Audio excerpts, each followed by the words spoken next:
আজ হচ্ছে শনিবার। তো শনিবার দিন সকালবেলা ঘুম থেকে উঠে আমি ফ্রেশ হয়ে আর চলে এসেছি নিজের জন্য আর আমার ঠাকুমার জন্য একটু চা বানাতে।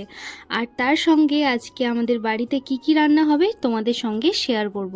কারণ জানো তোমরা, শনিবার আর রবিবার মানেই বাঙালিদের কাছে খাওয়া দাওয়া ব্যাস জমজমাটি। তো চলো, এক কাপ চা খেয়ে, এক ভাঁড় চা খেয়ে, এক কাপ নয়, আমি তোমাদের সঙ্গে শেয়ার করছি এখন আজকে আমাদের বাড়িতে কি রান্না হচ্ছে।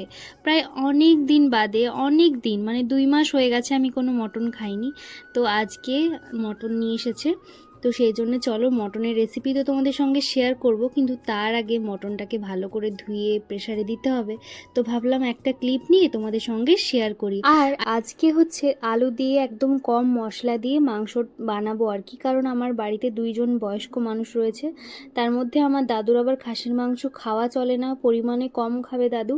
আর একদম পাতলা ঝোলটাও মানে দাদু ঠাকুমার জন্যই আর কি বানাবো।